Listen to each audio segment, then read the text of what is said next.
Over the past 5 years, through my website A Touchy Subject, my PhD research, and in-person appointments, I've worked with hundreds of men looking to optimize their sexual function and regain sexual confidence after prostate cancer surgery. Now, the most asked question by far is about the length of time they will be experiencing erectile dysfunction. I get that question often. How long will my ED last? Now, this is not a straightforward answer. Instead, I want to give you 3 principles to keep in mind if this question is on your mind. So the first thing is that you'll hear this all the time, everyone's journey is different, and it becomes almost this cliche to hear, but it's said so much because there really is no way of predicting in advance or even straight after surgery what your erection journey will be.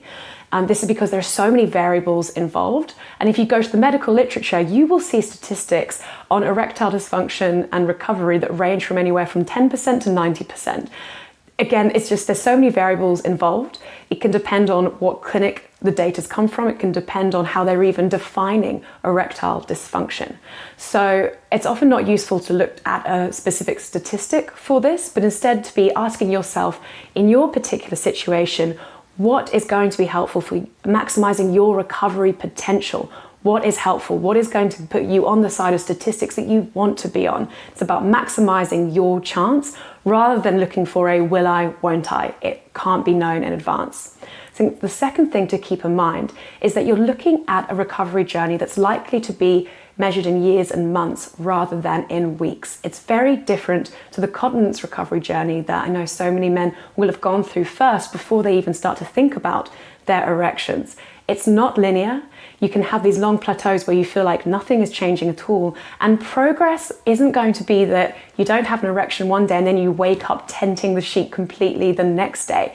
It's more likely to be, some slight engorgement or some tingling or sort of more sensation returning first, and maybe working more towards optimizing your pleasure and your orgasm, which you can achieve regardless of what your erection status is.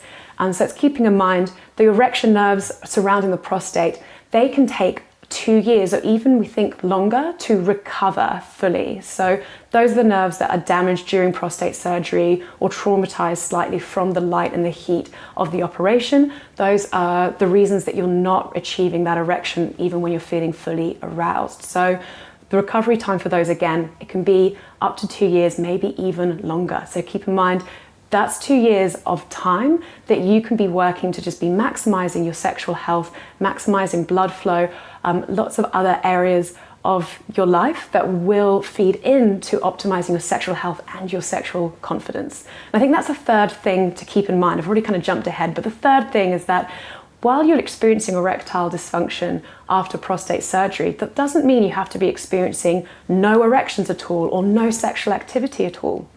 During this time, you could be experimenting with ways of creating and maintaining erections when you want them. So, there are ways of creating an erection manually using maybe a vacuum pump, trying to use injection therapy. You may even respond to Viagra Cialis. I do have a whole collection of videos about all these different options, and I've also got a free online email delivered course that you can take through my website, and I'll pop a description below on how you can join that course if you would like to. I hope you found this video helpful. If you have, please like the video, subscribe to the channel for more free education about erectile dysfunction and other sexual health situations that can occur after prostate surgery. And I'll see you in another video soon. Bye.